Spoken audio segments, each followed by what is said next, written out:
কথায় কথায় বদলে যায়, যারা প্রতারক ভালোবাসা দেয়, শত্রুর বন্ধুর মতো আচরণ করে, আর যারা পথ চলায় অচেনা।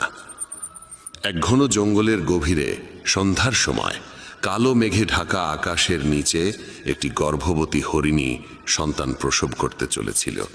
হঠাৎ এক বজ্রপাত এসে একটি শুকনো গাছে আঘাত করল এবং চারপাশে আগুন ছড়িয়ে পড়ল। আগুনের তাপে হরিণী নিজের বাসা ছেড়ে পালাতে বাধ্য হলো। সে সন্তান জন্ম দেওয়ার জন্য নদীর ধারে এলো এবং তৃষ্ণা মেটাতে নদীর পাড়ে গেল।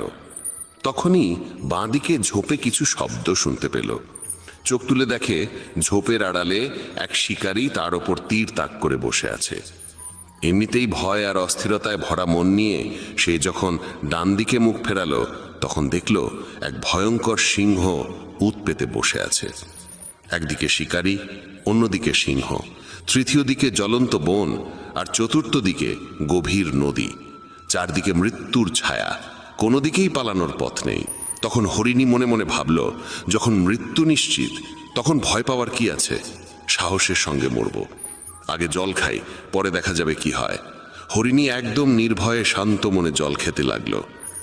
হরিণীর শান্ততায় অভিভূত হয়ে ঠিক তখনই শিকারী তীর ছুঁড়তে উদ্যত হলো। কিন্তু ঠিক সেই মুহূর্তে বজ্রপাতের বিকট আওয়াজে শিকারীর হাত কেঁপে গেল, আর তার ছোড়া তীর গিয়ে সিংহের পায়ে বিঁধল। আহত সিংহ তখন রাগে গর্জে উঠল এবং শিকারীর দিকে তেড়ে গেল। প্রাণ বাঁচাতে শিকারী পালাতে লাগলো। সেই সময় শুরু হলো প্রবল বৃষ্টি, আর সেই বৃষ্টিতে জঙ্গলের আগুন নিভে গেল। জল খেয়ে হরিণী যখন মুখ তুলল, তখন দেখল সিংহ নেই, শিকারী নেই, আগুনও নিভে গেছে। সে দেরি না করে দ্রুত সেখান থেকে পালিয়ে গেল।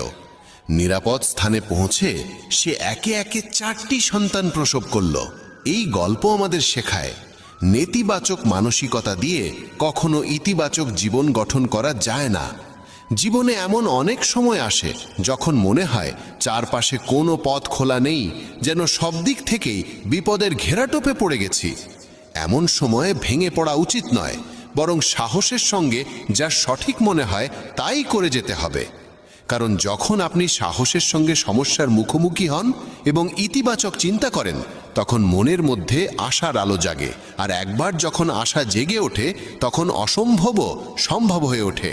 তাই কখনোই উদ্বিগ্ন বা হতাশ হয়ে হাল ছেড়ে দিও না।